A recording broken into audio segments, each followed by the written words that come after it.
This is the Cody Porter Sports Show, episode number 3, November 2nd, 2023. And it is getting cold out, I think, for most people. At least colder, depending on where you're at. But it's like 30-some degrees here. Way too cold for my liking, but better than 93, I guess. So let's get straight into it. College football so far this year, straight up my picks, 40-23. Flip that around, 23-40 is what I'm at against the spread. Good week for me last week, 4-2. Both straight up and against the spread. My two picks that lost straight up and against the spread. But 4-2 last week, pretty good. Let's dive right into things, as I think we got another great slate, another great weekend of college football. Number 23, Kansas State goes to number 7, Texas. And these are the new CFP rankings. First CFP rankings of the year dropped this season. I'll get into those rankings a bit later. But Kansas State at Texas. Kansas State 6-2, Texas 7-1. Texas 4-point favorites. And the over-under is set at 49.5 points.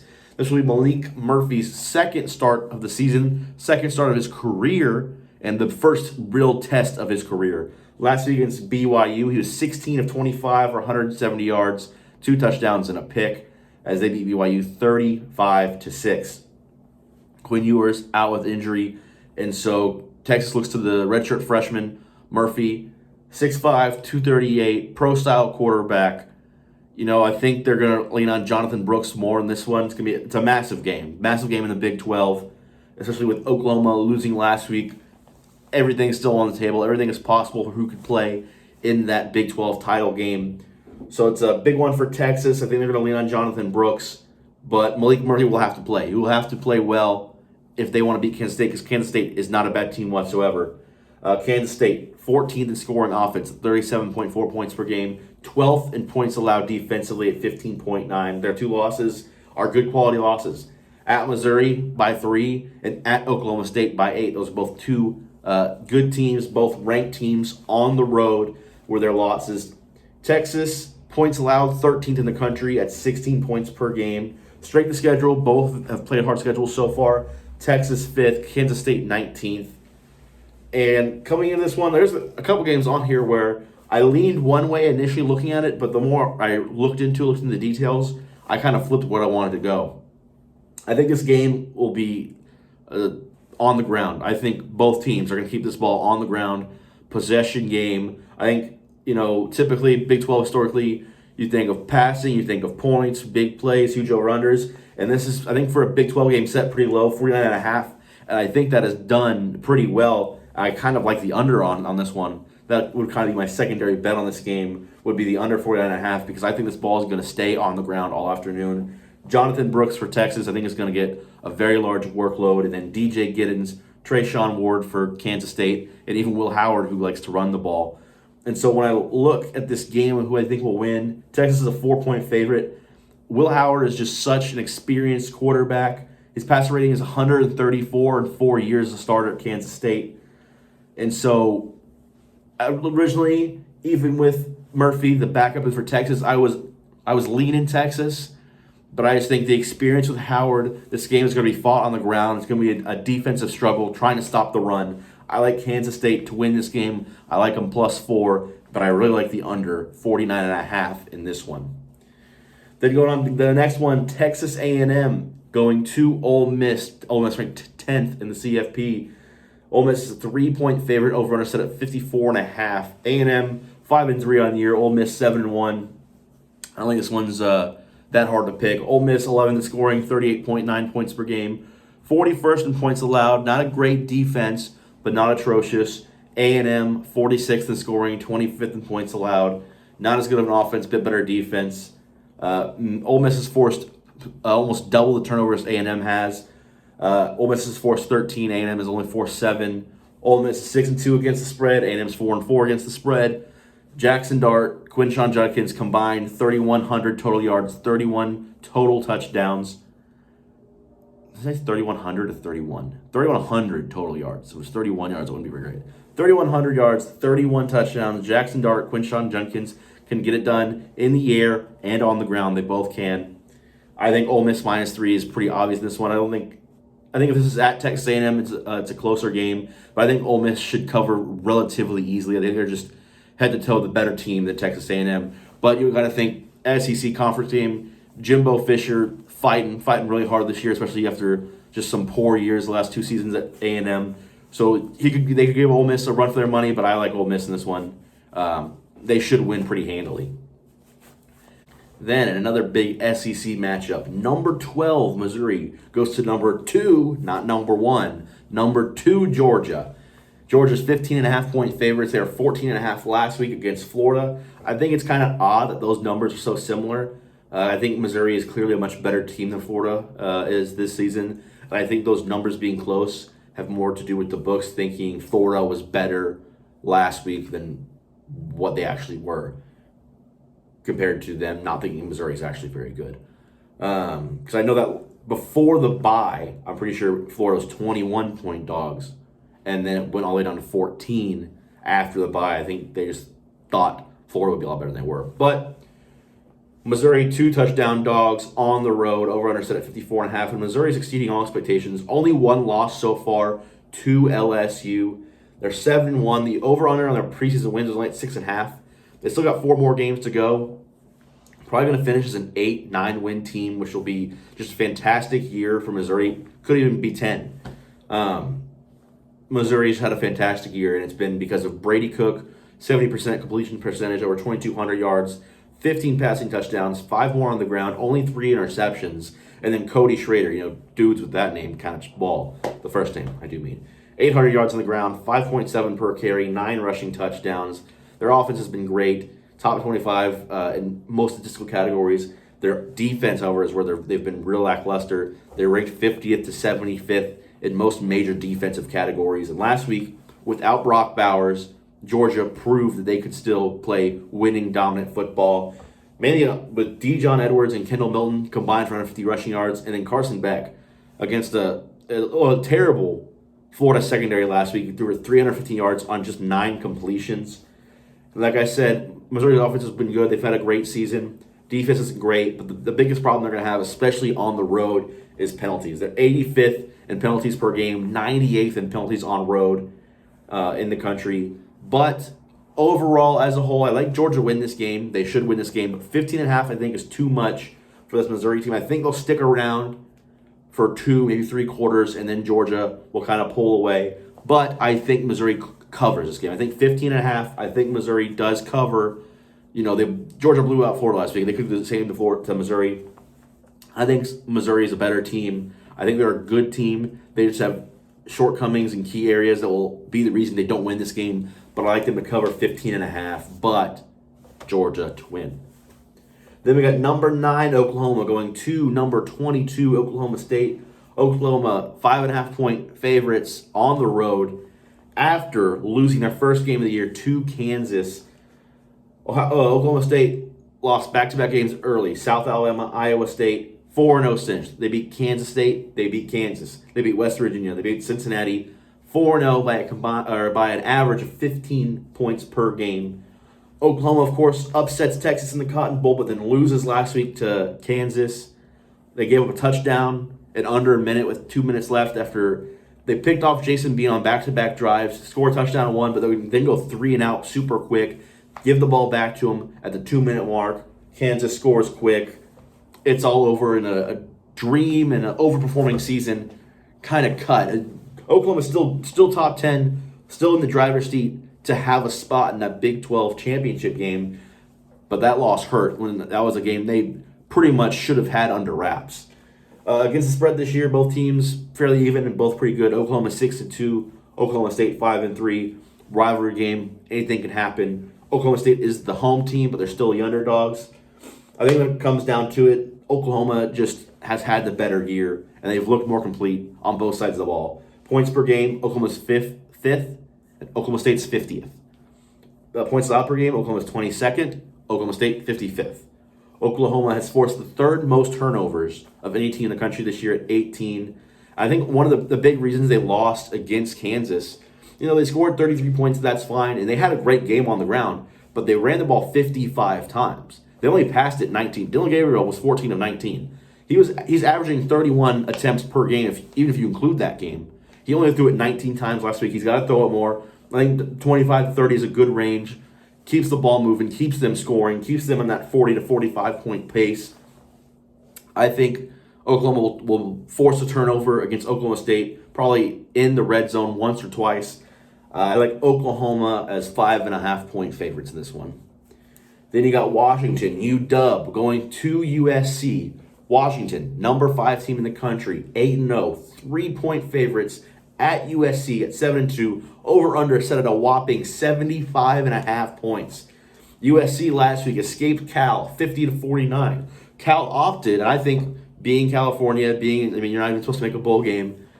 It's 49-50.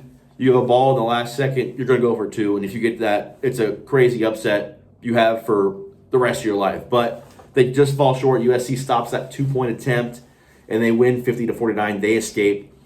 And I was kind of leaning USC in this one, just like I was leaning Texas initially in that first one. I was kind of leaning USC, not because I think they're the better team. I think Washington is the better team, and I think the numbers say that. But it's just kind of one of those games, Caleb Williams he's played well, but he's being judged really harshly, not harsh judged, really, whatever. He's being judged harshly based on his team not being very good.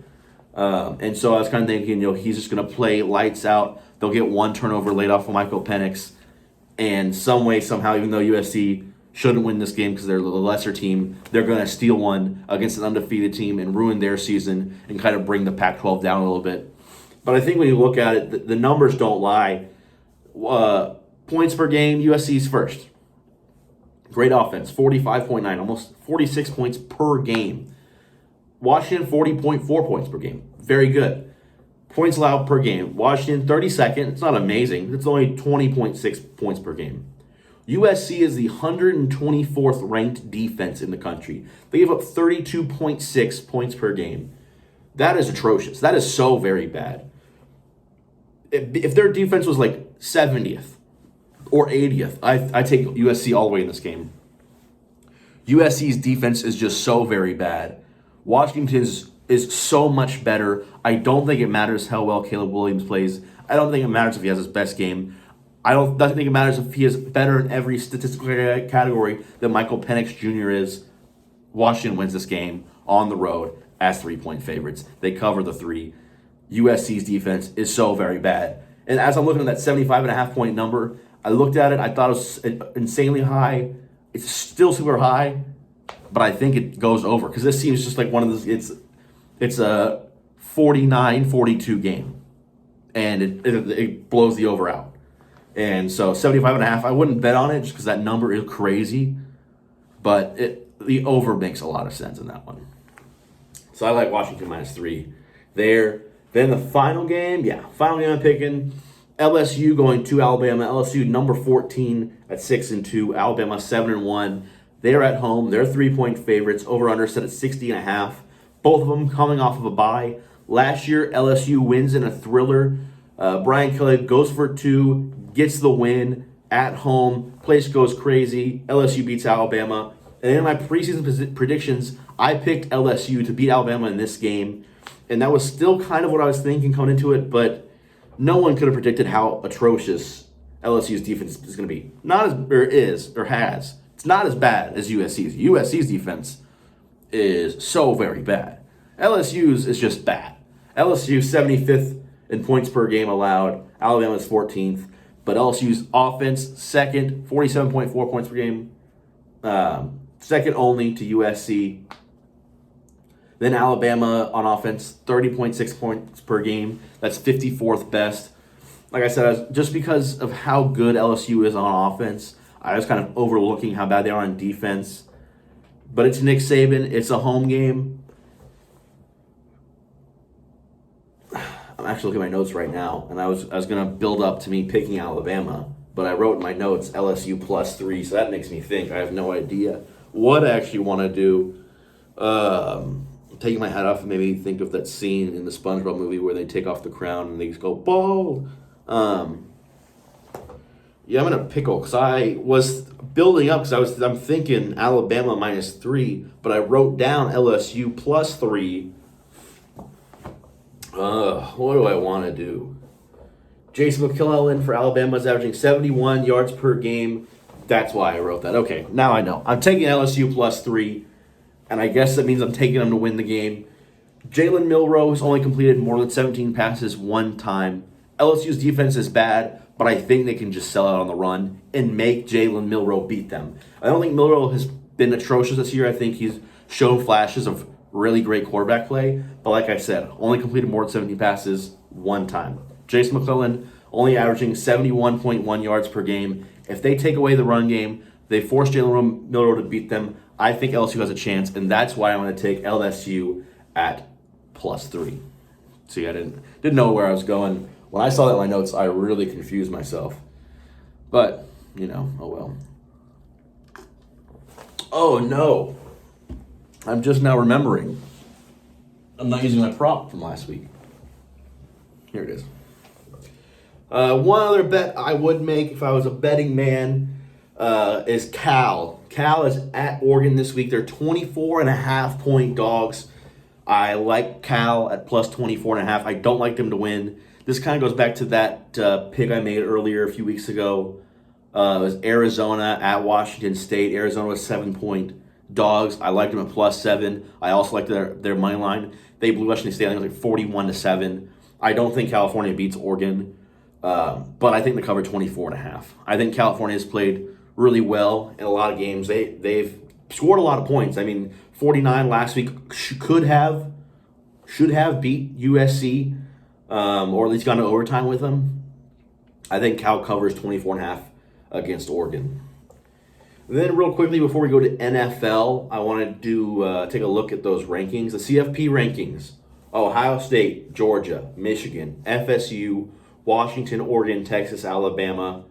Only the BCS poll, actually, not the poll, but the BCS computer ranks Ohio State over Georgia, because the AP and coaches poll both have Georgia ranked over Ohio State, and have Ohio State at the 3 and Michigan at the 2. The CFP goes Ohio State, Georgia, Michigan. The BCS goes Ohio State, Michigan, Georgia, and then AP coaches go Georgia, Michigan, Ohio State. I think a lot of the Georgia hype kind of goes on the 2-time defending national champions, which, I understand where they're coming from, but I don't. The games they won last year have zero effect on what they are as a team this year. No reason to ever rank a team just because of success in another season. I think Ohio State and Michigan should both be ranked ahead of Georgia. I honestly like Florida State a little bit more than I like Georgia. I think Georgia is right around the Washington-Oregon level. That's just kind of my thoughts on the CFP. I think their rankings are pretty good. Ohio State first over Georgia. I think Michigan, the whole sign stealing thing, I don't really know where that's going to go. You can't really tell. New things come out every day that are so much more insane that you don't want to think that they actually did that. That the Connor Stallions guy was on the sidelines wearing a CMU hat and sunglasses at their game at night and was wearing recording glasses. There's no way that's true. But if it is, that's insane. So I don't know. Whenever the decision is made about that, we'll find out what really happened, I guess. But until a decision is made, until findings are released, I won't really have that affect what I think about them as a football team. When it comes out, whatever they did or didn't do, then I'll let it affect it. And then, honestly, I don't think we super duper know how extensive the sign stealing thing was this season as much as it appears like the season before. So, who knows? We'll find out probably at the end of this year what all happened in the whole sign stealing scenario. If it's as bad as those cheating Astros, give Michigan the death penalty. But until then, let's just see and reserve judgment, shall we? Let's move into the NFL. Mostly trade deadline just passed. I think the two biggest winners, obviously the 49ers and the Seahawks, both get defensive linemen, Leonard Williams, Chase Young, respectively. Chase Young, for a third-round pick, is crazy. Mostly because he's going to the 49ers, who already have one of the best defenses. And for a third-round pick, and obviously the 49ers are good, so maybe not even a low third-round pick, any team could have gone after him. Any team could have gotten Chase Young for a second, because the Bears got Montez Sweat for a second, and the Niners only had to give a third to get Chase Young. So the fact that the Niners are the team that got him, crazy. I think one of the bigger things I'll get into as I keep going down the list of the trades is just that the NFL trade logic, if you want to borrow that from like gaming terms, but the NFL trade logic is just so, it's not at all like MLB or NBA trading where the trades are so much more prevalent. And I guess with 7 rounds, picks are valued a little bit more differently, but picks are traded much more frequently, I feel like. Lower level picks in the NFL. And the NBA, you use first round picks to go after elite talent. And Chase Young just got traded for a third round pick. So I don't really understand that. And then just one of the things I'm going to get into is that just there are so many teams that could have improved and could have gotten better and could have made a better playoff push, didn't do anything at the trade deadline. Whereas in NBA and MLB, if you're a contender at any level, whether you're the number 1 team in the league or if you're fighting for the last spot, you're trading to get better. And even if you're maybe below that last spot, your GM or you might think that I can still improve and I can be a team that can contend for the World Series or the NBA Finals. But the NFL, it's just not like that. I mean, the Vikings go after Josh Dobbs instead of Jameis Winston. No, I'm not the biggest Jameis Winston fan. Tampa Bay Buccaneer fan. I don't like Jameis Winston. I think he's a terrible quarterback. But I think if you're trying to compete, you trade for him and not Josh Dobbs. But that's who the Vikings go after. And so, like I said, the NFL training just doesn't make a whole lot of sense to me. And what happened? There's 2 divisions specifically where nothing happened, where I think there could have been so much movement to have made these teams better for a playoff push here. First, the NFC South. The Panthers are out, but the Saints, Falcons, Bucks, they're all right there. I think they're all within a half a game of each other, just based on the byes and how many games they've played. Tampa, the offensive line could have improved with 1 trade, 2 trades. I mean, guard and center are their biggest need, clearly. They cannot run the ball at all. If they could have improved just one of the guards, if they could have just improved the center, I don't think Robert Hainsey's that great. They got Feeler and Mock on the guards. If you would improve one of those 3, 2 of those 3, you might be able to really run the ball because the Bucs can't run the ball. They need to improve the line. They do nothing. New Orleans, they need to improve their line. They also need to improve the DB room. They do nothing. Atlanta, they do nothing on defense. They need help on defense. They need a real pass catcher. They go after Van Jefferson, who is the 4 for the Rams. Atlanta doesn't have a pass catching room. They draft Kyle Pitts as like the highest tight end pick in 50 years, and he essentially doesn't get used for his first 2 years or year, whatever, in Atlanta, and he still doesn't really get used. It just doesn't make any sense. All 3 of those teams can legitimately win that division, and they did nothing to get better. Then the AFC North. Right now, Baltimore's on top, but the next 3 are all right there. Cleveland, Cincinnati, Pittsburgh, and people are thinking Pittsburgh's going to fade because their offense has been so bad. Because it doesn't seem like they're going to fire Matt Canada, even though they probably should. But Pittsburgh's defense has been bend but don't break all season. If you could have added something to that defense to make it even better, and hopefully the offense gets, because the offense has the pieces if you think Kenny Pickett is that good. It's just the play calling seems to be very bad. And you're relying on the defense every game, and if that's just what your mentality, if that's what your your identity is going to be, is we're going to rely on our defense every single game, well then go and prove it. Because it's not an elite defense, it's a good defense, it's not elite. If you want to rely on your defense, if you think, okay, I'm gonna score 14, 16 points a game and I want to win with that offensive production, then you got to go improve your defense and make it better. They do nothing. Cincinnati, they need to stop the run. They got torched on the ground by Baltimore and Cleveland. They don't have a run stopper on the interior defensive line. You go get one, you probably go get 2 people just in general that can stop the run, maybe not even 2 interior defensive linemen. But you get 2 people that can stop the run better, and you got a chance to compete in that division. Then Cleveland. D-line, there's definitely some improvement that can be made. But pass catching. I mean, Deshaun Watson, when he's played, he's been all right. But, I mean, who's he throwing to? They got rid of Donovan Peoples-Jones. They sent him to Detroit.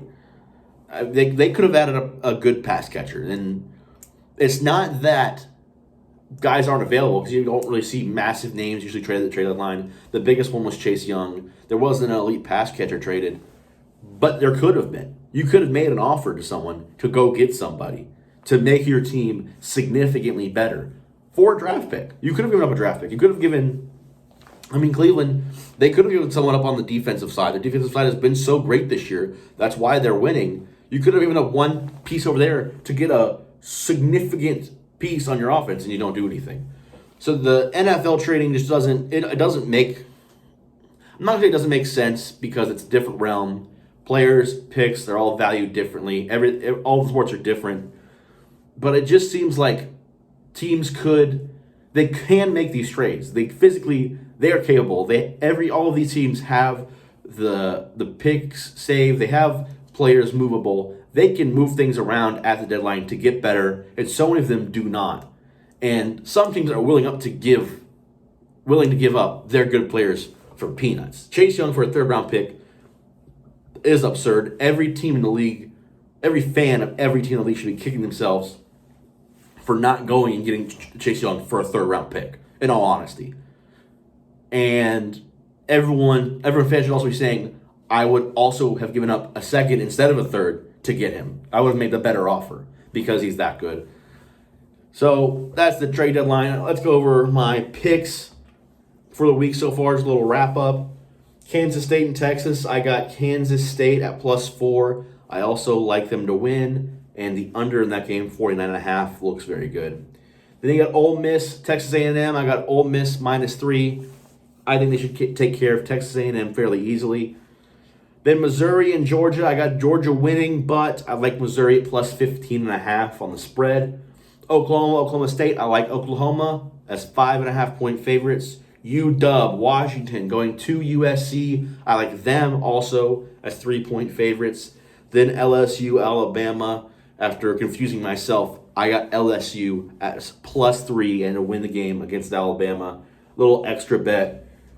California +24.5 at Oregon. Those are my picks. That's the Cody Porter Sports Show, episode number 3, week number 3. Have a great day. Stay safe, stay warm, and see you next week.